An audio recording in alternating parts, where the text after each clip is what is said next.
Hey lovely people, have a beautiful day. Welcome back to our channel అందాల లోగిలి. ఈరోజు నేను మీకు వినిపించబోయే కథ ఆమె. ఇక కథలోకి వెళ్తే, ఎవరో తలుపు తట్టిన శబ్దమైతే పుస్తకం చదువుకుంటున్న నేను తలెత్తి గోడ గడియారం వైపు చూశాను. 11 చూపిస్తోంది. ఈ సమయంలో ఎవరొస్తారబ్బా అనుకుంటూ లేచి వెళ్ళి తలుపు తీశాను. ఎదురుగా ఓ అమ్మాయి నిలబడి ఉంది. 25 ఉంటుంది ఆమె వయస్సు. చాలా అందంగా ఉంది. ఆమె కట్టుకున్న నల్లటి చుక్కల తెల్లని కాటన్ చీరకు ఆమె వల్ల అందం వచ్చింది. ఆమె ధరించిన నల్ల రంగు రవిక ఆమె మేని తెల్లదనాన్ని మరింత స్పష్టంగా చూపిస్తోంది. ఆమె చనువుగా లోపలికి వచ్చి కుర్చీలో కూర్చుంది. నేను ఆమె చర్యకు ఆశ్చర్యపోతూ ఏం చేయాలో తోచక నిలబడి ఉంటే, కూర్చోండి అంటూ మంచం చూపించింది. తను హోస్ట్ అయినట్లు, నేను గెస్ట్ అయినట్లు. నా మెతకతనాన్ని నాలో నేనే తిట్టుకుంటూ మంచంపై కూర్చున్నాను. నేనెవరో మీకు తెలియదు కదూ అంది. అవునన్నట్లు తల నిలువుగా ఊపాను. మీరు మాత్రం నాకు బాగా తెలుసు. ఎలా తెలుసన్నట్లు ఆశ్చర్యంగా చూశాను ఆమె వైపు. మీరు రోజూ ఆఫీసుకు మా ఇంటి మీదుగా వెళ్తుంటారు.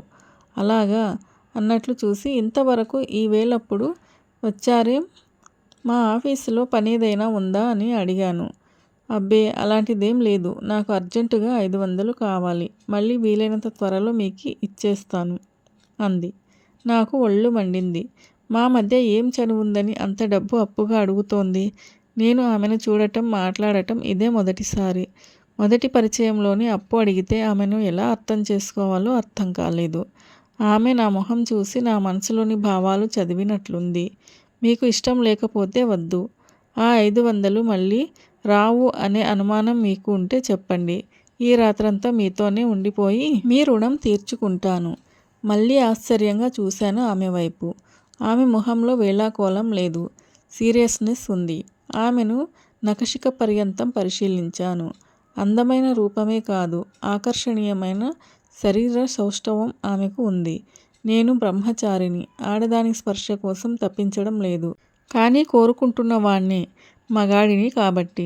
వయసు 30 ఏళ్లు దాటుతున్నా పెళ్లి చేసుకోకపోవడానికి కారణం పెళ్ళంటే ఆసక్తి లేక కాదు. నా పెళ్లి కోసం తప్పించేవాళ్ళు, ప్రయత్నించి సంబంధం కుదిర్చేవాళ్ళు ఎవరూ లేక. అనాథ శరణాలయంలో పెరిగాను. చదువు పూర్తయ్యాక ఉద్యోగం తెచ్చుకొని ఒంటరి జీవితం గడుపుతున్నాను. అయితే ఒక ఆడపిల్ల అలా సిగ్గు విడిచి మాట్లాడటం జీర్ణించుకోలేకపోతున్నాను. నేను మీకు నచ్చలేదా అని అడిగింది నా మౌనం చూసి. ఎందుకు నచ్చలేదు?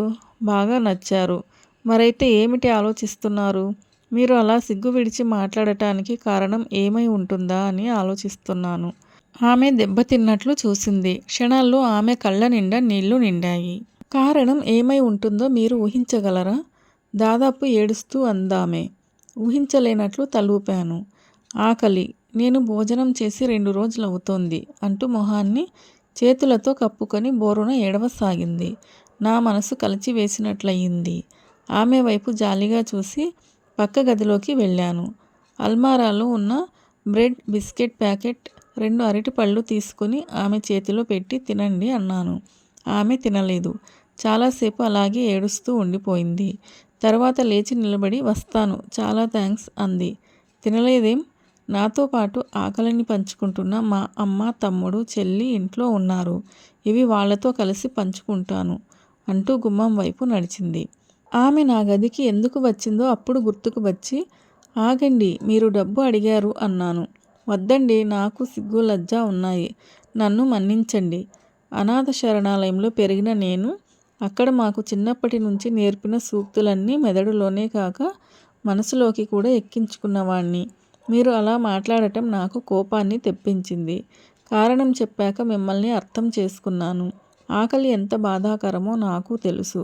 ఉండండి అంటూ లోపలికి వెళ్ళి 500 తీసుకొచ్చి ఆమె చేతిలో పెట్టాను. థ్యాంక్స్ అండి. మీ డబ్బు ఎంత త్వరగా వీలైతే అంత త్వరగా ఇచ్చేస్తాను. అలాగే కానివ్వండి. ఆమె వెళ్ళిపోయింది.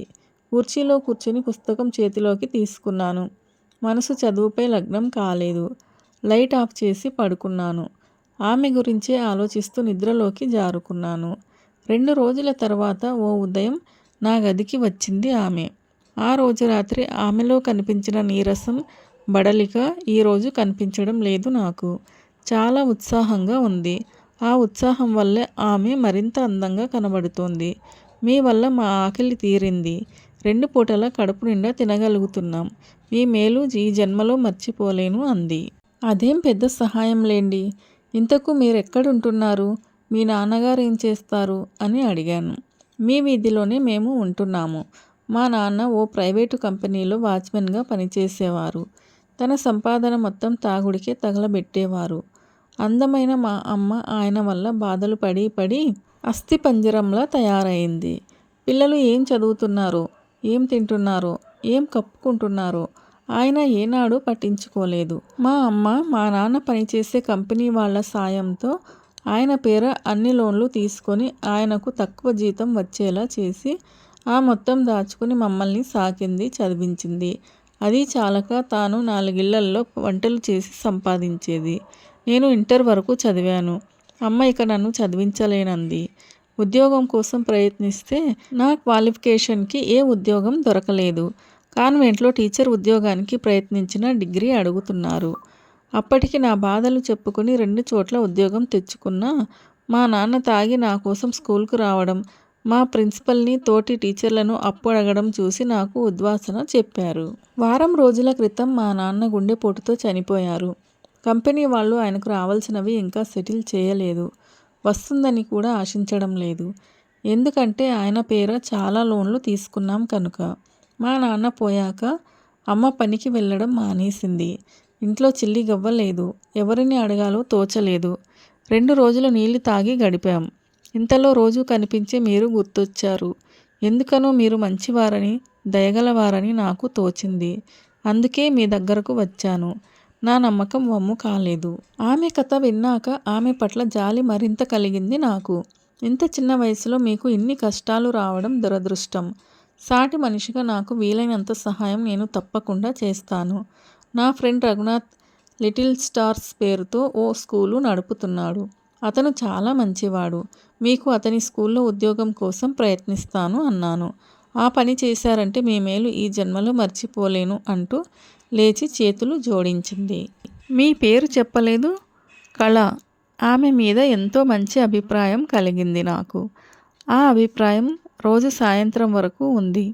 ఆ రోజు సాయంత్రం ఏం తోచక మా వీధిలోనే ఉంటున్న మా కొలీగ్ అరుణ్ ఇంటికి వెళ్ళాను. అరుణ్ అతని ఫ్రెండ్స్ కార్డ్స్ ఆడుతున్నాడు.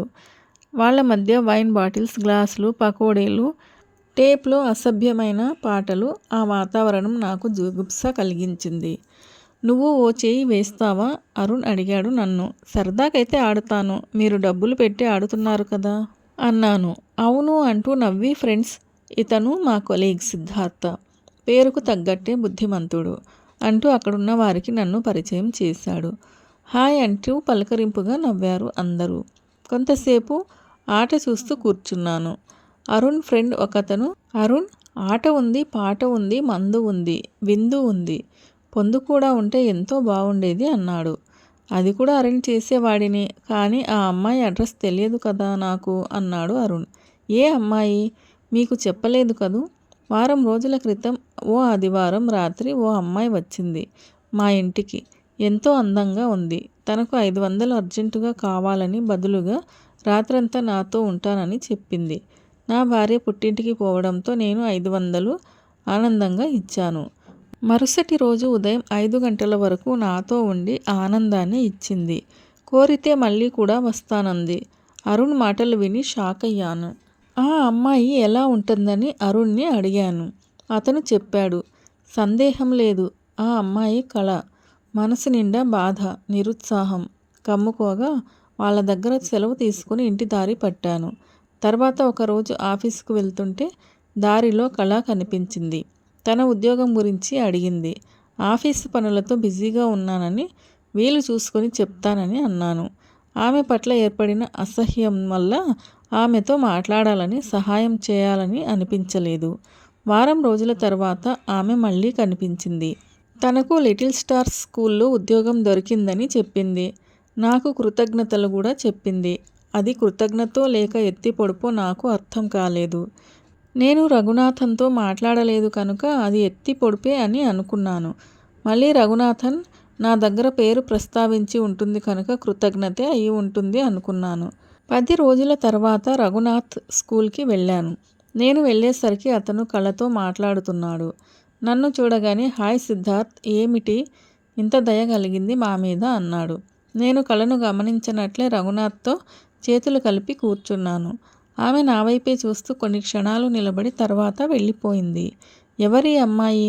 ఇదివరకు చూసినట్లు లేదు మీ స్కూల్లో అన్నాను. ఆమె వెళ్తున్న వైపే చూస్తూ. అదేమిటి, నీవేగా పంపింది, ఆమె నీకు తెలియదా అంటాడనుకున్నాను. కానీ అతను అలా అనలేదు. కళ అని ఈ మధ్య చేరింది, మంచి అమ్మాయి, ఇంగ్లీష్ టీచ్ చేస్తుంది. ఇంగ్లీషా? ఆశ్చర్యంగా అడిగాను. అవును, ఆమెను మొదటిసారి చూసినప్పుడు నాకు అలా అనిపించలేదు. ఆమె టీచింగ్ చూశాక ఎంతో తృప్తి చెందాను. సాయంత్రాలు స్పోకెన్ ఇంగ్లీష్ క్లాసెస్ కూడా తీసుకుంటుంది.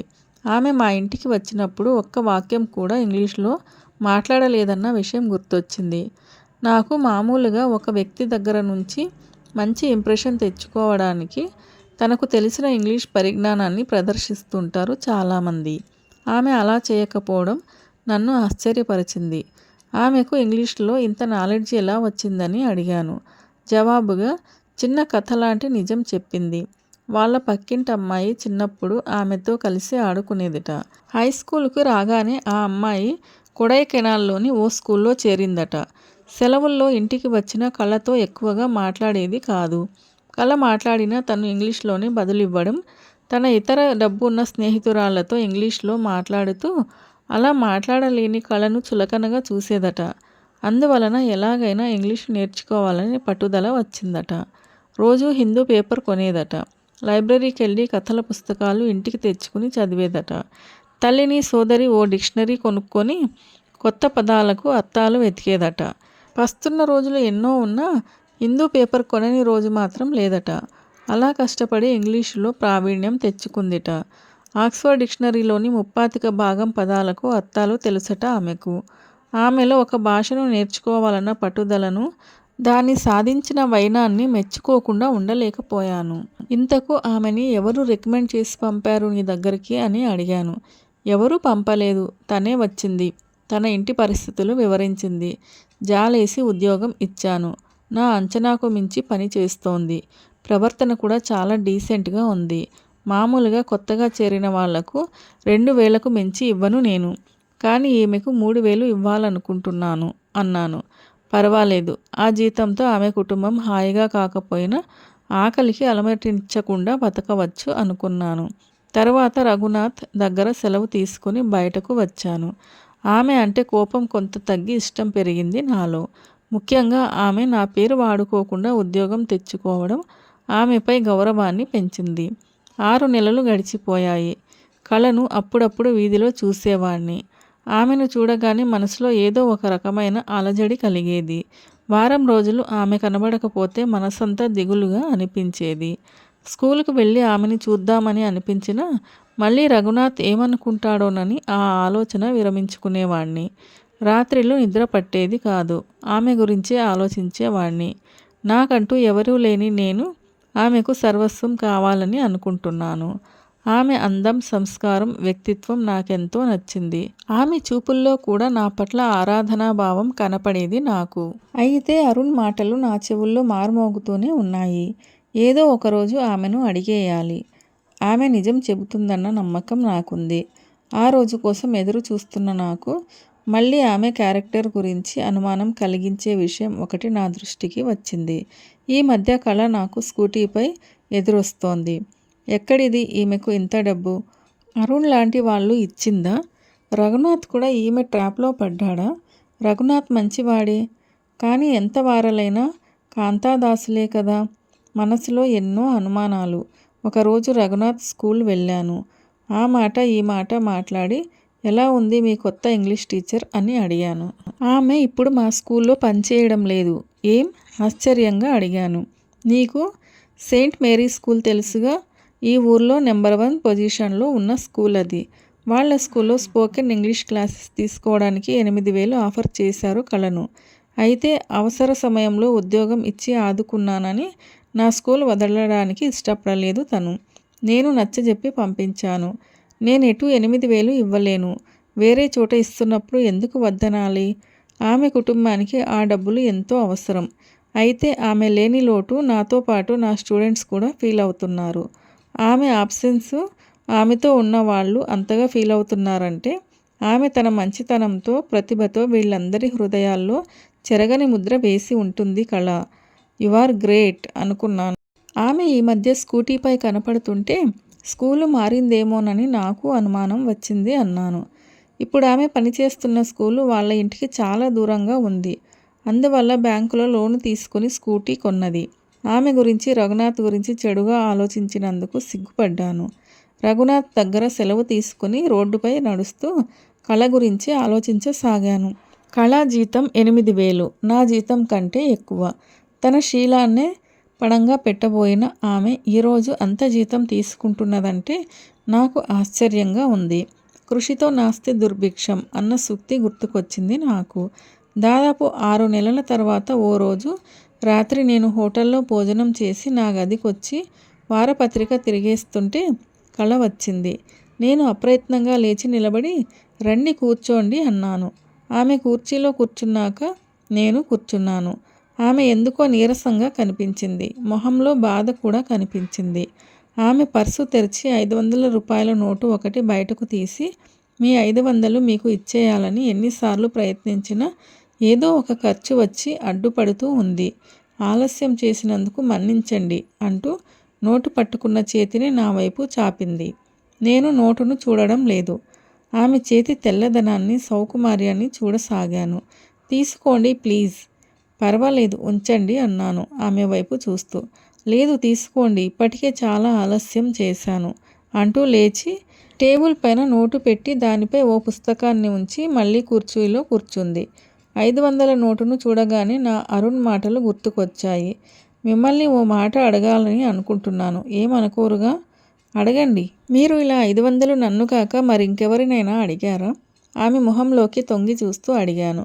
ఆమె భయంగా నా వైపు చూసింది. పర్వాలేదు చెప్పండి, నేనేమీ అనుకోను, ఎవరితోనూ చెప్పను. మీ కొలీగ్ అరుణ్ని అడిగాను. నిజానికి డబ్బు అడగడానికి నేను ఎన్నుకున్న వ్యక్తులు మీరు, అరుణ్. ఎందుకంటే మీరిద్దరే అప్రోచబుల్గా కనిపించారు నాకు. అయితే మీకింకా పెళ్లి కాలేదు. అరుణ్ పెళ్ళై భార్య పిల్లలు ఉన్నవాడు. వయస్సు ఆవేశం తగ్గి యుక్తాయుక్త విచక్షణ జ్ఞానం కలిగి ఉంటాడని ఆశించాను. నా ఆశ నిరాశయింది. 500 ఇచ్చి నా చేయి పట్టుకున్నాడు. ఇంట్లో అందరూ ఆకలితో ఉన్నారని మరుసటి రోజు వస్తానని చెబితే తను ఆకలితోనే ఉన్నానన్నాడు. బలవంతంగా నా చేయి విడిపించుకుని ఆ డబ్బు అతని ముఖాన కొట్టి వచ్చేశాను.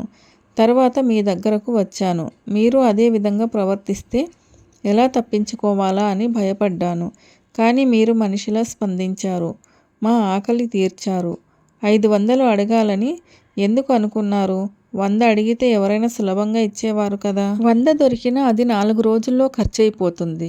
500 దొరికితే నాకు ఉద్యోగం దొరికేదాకా మళ్ళీ ఇంకొకరిని అడిగే అవసరం ఉండదని అనుకున్నాను.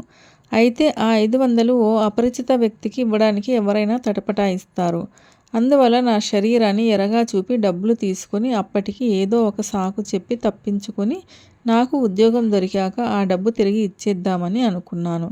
కానీ అప్పుడు ఆలోచిస్తే నేను ఎంత సంస్కారరహితంగా ఆలోచించానో, అసలు ఎలా ఆ విధంగా మాట్లాడగలిగానో అనిపిస్తోంది. అందుకు సిగ్గుపడుతున్నాను కూడా. తప్పు మీది కాదు, ఆకలిది. ఇప్పుడు చేతిలో డబ్బు ఉంది కాబట్టి సంస్కారం గురించి, సభ్యత గురించి ఆలోచిస్తున్నారు. అప్పుడు మీ ప్రయారిటీ మీ ఇంట్లో వాళ్ళ ఆకలి తీరడం. ఆ పరిస్థితుల్లో కూడా మీరు దారి తప్పలేదు. అందుకు మిమ్మల్ని అభినందించాలి. ఆమె తనను అర్థం చేసుకున్నందుకు కృతజ్ఞతగా నా వైపు చూసింది. నా మనసులోని మబ్బులు తొలగిపోయాయి. అలజడి మాయమైంది. హాయిగా, ప్రశాంతంగా ఉంది నాకు మనస్సుకిప్పుడు. ఎలా ఉంది మీ కొత్త స్కూలు అన్నాను టాపిక్ మారుస్తూ. నేను అక్కడ ఉద్యోగం వదిలేస్తున్నాను. ఎందుకు? నాకు మాల్దీవ్స్లో ఉద్యోగం వచ్చింది. 20,000 జీతం ఇస్తారట. మా స్కూల్ వాళ్ళే నా అప్లికేషన్ పంపి నన్ను రికమెండ్ చేశారు. నోట మాట రానట్లు కూర్చుండిపోయాను. గుండె లోతుల్లో బాధ మొదలైంది. నేను ఆమెను ప్రేమిస్తున్నానని, ఆమె లేకుండా బతకలేనని నాకు అర్థమైంది. మా నాన్న పోయాక మేము ఎలా బతకగలము అని భయపడ్డాను. కానీ ఆశ్చర్యంగా నేను కలిసిన వాళ్ళందరూ నేను ఊహించని సహాయాలు చేశారు. నా బాగు కోసం తప్పించిన మిమ్మల్ని అందరినీ వదిలి వెళ్ళాలంటే నాకు బాధగా ఉంది. కానీ నా వాళ్ళ బాగు కోసం నేను వెళ్ళక తప్పదు అంది. ఎంతసేపు మీ వాళ్ళ గురించి ఆలోచిస్తున్నారు? మీ గురించి మీరు ఆలోచించరా? పెళ్లి చేసుకొని ఆనందంగా ఉండాలని లేదా మీకు? కాస్త కోపంగానే అన్నాను. ఎందుకు లేదు? ఎవరైనా మంచి మనిషి మనస్ఫూర్తిగా నన్ను తన జీవితంలోకి ఆహ్వానిస్తే తప్పక పెళ్లి చేసుకుంటాను. ఆ సమాధానం నా మనసుకు ఆనందాన్ని ఇచ్చింది. ఆమెతో ఏదో చెప్పాలని, ఏదైనా మాట్లాడాలని ఉంది.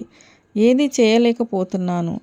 కొత్త ప్రదేశంలో నాకు మంచి జరగాలని ఆశీర్వదించండి అంటూ కాళ్లకు నమస్కరించబోయింది. నేను కంగారుగా దూరంగా జరుగుతూ, నేనంత పెద్దవాడిని కాను అన్నాను. నాకంటే పెద్దవారే అంటూ నమస్కారం చేసింది. ఆమెకు అంతా మంచి జరగాలని మనస్ఫూర్తిగా దీవించాను. నా కళ్ళ నిండా నీరు నిండింది. వెళ్ళొస్తాను. 2 చేతులు జోడించి దీనంగా నా వైపు చూసి బయటకు నడిచింది. ఆ చూపులో నేను వెతుకుతున్నది దొరికినట్లు అనిపించింది నాకు. కళ అని పిలిచాను. వెనక్కు తిరిగి ఏమిటన్నట్లు చూసింది. మీరు మాల్దీవ్స్కు వెళ్ళే తీరాలా? నా జీతంతో, ఇక్కడ మీకు వచ్చే జీతంతో మనం 5గురం బతకలేమా? ఆమె కళ్ళు ఆశ్చర్యంతో వెడల్పయ్యాయి. మొహం ఆనందంతో విప్పారింది. ఐ లవ్ యూ కళ. ఆమె పరుగున వచ్చి నా ఎదపై వాలిపోయింది. నా చేతులు ఆమెను చుట్టుముట్టాయి. మీ నుంచి మీ మాట కోసం ఎన్ని నెలలుగా ఎదురు చూస్తున్నానో తెలుసా? ఆమె ఏడుస్తోంది. ఆ ఏడుపు ఆకలి వల్ల కాదు, ఆనందం వెల్లువైనందువల్ల. కథ నచ్చిందా మీకు? నచ్చినట్లయితే వీడియోను లైక్ చేయండి. అలాగే మీ ప్రియమైన వారికి షేర్ చేయండి. మన ఛానల్ను సబ్స్క్రైబ్ చేసుకోవడం అస్సలు మర్చిపోవద్దు. వీడియోను చివరి దాకా చూసి కథను పూర్తిగా విన్నందుకు ధన్యవాదాలు. ఇలాంటి మరిన్ని మంచి కథల కోసం స్టే ట్యూన్. అందాల లోగిలి. See you in another video. Till then keep smiling and be happy.